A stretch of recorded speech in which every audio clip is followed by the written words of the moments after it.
Welcome to Mymas cooking class. ഇന്ന് ഞാൻ share ചെയ്യാൻ പോകുന്നത് കക്കയിറച്ചി ഫ്രൈയുടെ റെസിപ്പിയാണ്.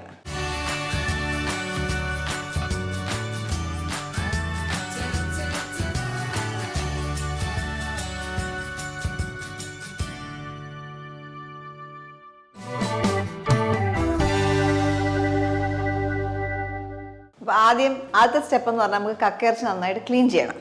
അപ്പം ക്ലീൻ ചെയ്യാൻ അറിയാൻ മേലാത്തവർക്ക് വേണ്ടി കാണിക്കുകയാണ്. ഇതേപോലെയുള്ള കക്ക കിട്ടുക. അപ്പോൾ അതിനെ ഇതേപോലെ പ്രസ് ചെയ്യുക. പ്രസ് ചെയ്യുമ്പോൾ അതിൻ്റെ വേസ്റ്റ് ഇതുപോലെ വരും. അതങ്ങ് റിമൂവ് ചെയ്യുക.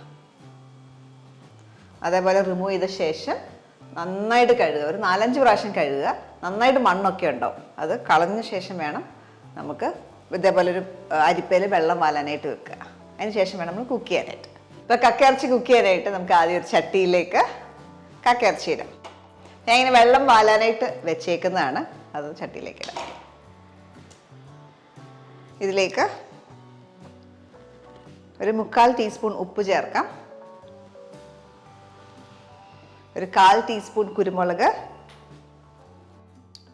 ഒരു 1/4 ടീസ്പൂൺ മഞ്ഞൾപ്പൊടി. ഇത് കുക്ക് ചെയ്യാം. നമ്മൾ ഉപ്പിട്ട് കുക്ക് ചെയ്യുമ്പം കക്കയിൽ നിന്ന് നന്നായിട്ട് വെള്ളം ഇറങ്ങും. അതുകൊണ്ടാണ് നമ്മൾ എക്സ്ട്രാ വെള്ളം ഒഴിക്കുന്നില്ല. ഇനി നമുക്കിത് അടച്ചു വെച്ച് കുക്ക് ചെയ്യണം. ഇപ്പം നോക്കിക്കഴിഞ്ഞാൽ വെള്ളം ഇങ്ങനെ ഇറങ്ങി വരുന്നുണ്ട്. നന്നായിട്ട് വെള്ളമാവും. കണ്ടോ, ഇതേപോലെ വെള്ളം വരുന്നുണ്ട്. ഇനി ഇത് അടച്ചു വെച്ച് ചെറിയ ഫ്ലെയിമിൽ കുക്ക് ചെയ്യാം.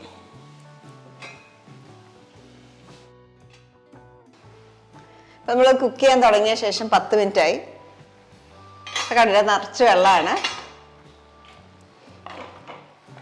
അതുകൊണ്ടാണ് നമ്മൾ വെള്ളം ഒഴിക്കാതെ കുക്ക് ചെയ്തത്. ഈ വെള്ളം മൊത്തം പറ്റണം. വെള്ളം മൊത്തം ഡ്രൈ ആകുന്ന വരെ കുക്ക് ചെയ്യുക. വീണ്ടും അടച്ചു വെച്ച് കുക്ക് ചെയ്യാം. ഇപ്പോൾ ഒരു ഏകദേശം ഒരു 15-18 മിനിറ്റോളം ആയിട്ടുണ്ട്. ചെറിയ തീയിൽ കുക്ക് ചെയ്യുമായിരുന്നു. ഇനിയിപ്പോൾ തീ കൂട്ടി വെക്കാം. കുറച്ച് വെള്ളം കൂടെ ഉണ്ട്. വെള്ളം മൊത്തം പറ്റണം. ഇത് ഇവിടെ റെഡി ആകുന്ന സമയം കൊണ്ട് നമുക്കിവിടെ കുറച്ച് ഇൻഗ്രീഡിയൻസ് വഴറ്റിയെടുക്കാം.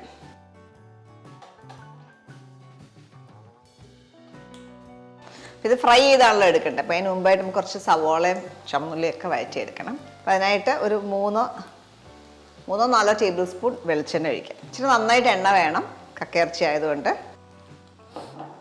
കക്കയിറച്ചിയിലുള്ള വെള്ളം എല്ലാം പറ്റി ഇനി ഇത് ഓഫ് ചെയ്തിടാം. എണ്ണ ചൂടാകുമ്പോൾ നമുക്ക് ആദ്യം ഇതിനകത്തേക്ക് കുറച്ച് തേങ്ങാക്കൊത്ത് വറുത്തെടുക്കാം.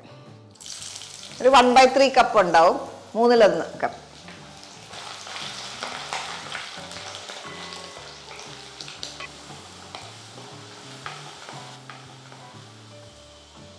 തേങ്ങാക്കൊത്തിട്ട് ഒരു ലൈറ്റ് ബ്രൗൺ കളർ ആകുമ്പോൾ നമുക്ക് അതിനകത്തേക്ക് ഇഞ്ചി വെളുത്തുള്ളി ചതച്ചതൊക്കെ ചേർക്കാം. ഒരു ലൈറ്റ് ബ്രൗൺ ആയി. 1 ടേബിൾ സ്പൂൺ നിറച്ച് ഇഞ്ചി ചതച്ചത്, അതേപോലെ 1 ടേബിൾ സ്പൂൺ നിറച്ച് വെളുത്തുള്ളി ചതച്ചതും കൂടെ ചേർക്കാം.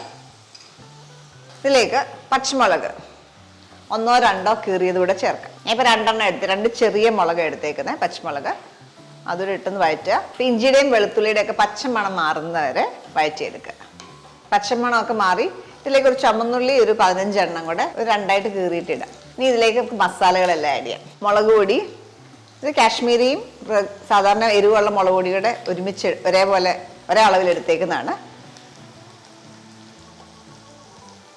ഒരു 3 ടീസ്പൂൺ ഇട്ടിട്ടുണ്ട്. ഇതിലേക്ക് ഒരു 1/4 ടീസ്പൂൺ പെരുംജീരകം കൂടെ ചേർക്കാം. മസാല ഇട്ട ശേഷം ഉടനെ തന്നെ നമുക്ക് ഇതിലേക്ക് ഒരു 1.5 വലിയ സവോള സ്ലൈസ് ചെയ്തത് ചേർക്കാം.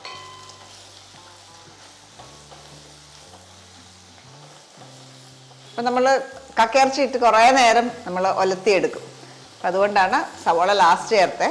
ഇനി ഈ മസാലയ്ക്ക് വേണ്ട ഉപ്പ് ചേർക്കാം. നമ്മൾ കക്ക വേവിച്ചപ്പം ഉപ്പ് ചേർത്താണ് വേവിച്ചത്. അപ്പം ഇതിന് വേണ്ട ഒരു 1/2 ടീസ്പൂൺ ഉപ്പ് കൂടെ ചേർക്കാം.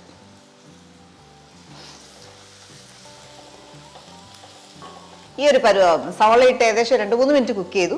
ഇനി നമുക്ക് ഇതിനകത്തേക്ക് കക്കയിറച്ചിയും കൂടെ ചേർക്കാം.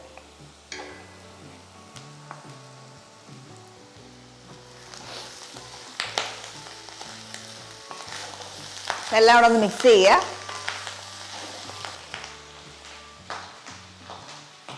ഇതിലേക്ക് കുറച്ച് കറിവേപ്പിലയും കൂടെ ചേർക്കാം. ഇതേപോലെ ഒന്ന് മൂടി കുറച്ച് നേരം ഒന്ന് വെക്കുക. ഫ്ലേവർ എല്ലാം കൂടെ ഒന്ന് ഇൻഫ്യൂസ്ഡ് ആവാനായിട്ടാണ്. മസാല എല്ലാം കക്കയിലേക്ക് പിടിക്കാനായിട്ട് ഇതേപോലെ ഒന്ന് കവർ ചെയ്ത് വെക്കുക. ഈ ഒരു ഒലത്തുന്ന പ്രൊസീജിയർ ഒരു 20 മിനിറ്റ്സ് എടുത്തു. ഇടയ്ക്കിടയ്ക്ക് ഇളക്കി കൊടുക്കുന്നുണ്ടായിരുന്നു. ഇതേപോലെ തല്ലിപ്പൊത്തി വെക്കുക. അതിന് ശേഷം ഇടയ്ക്കിടയ്ക്ക് ഇളക്കി കൊടുക്കുക.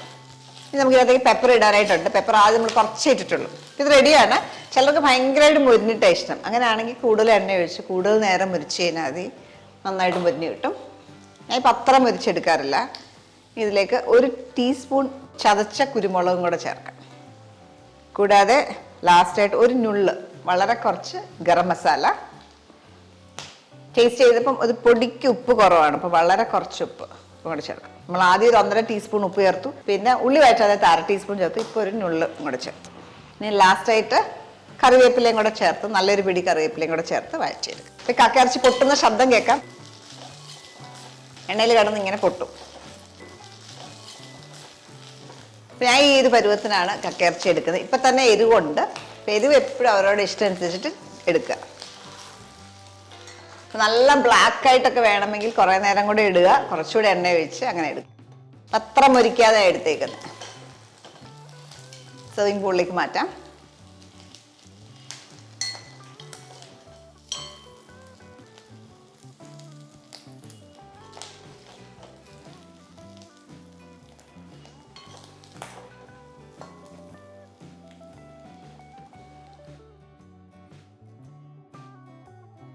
നല്ല സ്പൈസിയാണ്, നല്ല എരിവുള്ള കക്ക ഫ്രൈ ആണ് ഇത് ഞാൻ ഷെയർ ചെയ്തത്. അപ്പോൾ എരിവ് വേണ്ട എങ്കിൽ നിങ്ങൾ അതിനനുസരിച്ച് അഡ്ജസ്റ്റ് ചെയ്തെടുക്കുക. എപ്പോഴും കക്കയിറച്ചി അങ്ങനത്തെ സീ ഫുഡ് ഇച്ചിരി എരിവോടെ കഴിക്കുന്നതാണ് പേഴ്സണലി എനിക്കിഷ്ടം. അപ്പം ട്രൈ ചെയ്ത് നോക്കുക, എന്നിട്ട് നിങ്ങളുടെ ഫീഡ്ബാക്ക് അറിയിക്കുക. അടുത്ത വീഡിയോയിൽ നമുക്ക് വീണ്ടും കാണാം. Thank you for watching മൈമാസ് cooking class.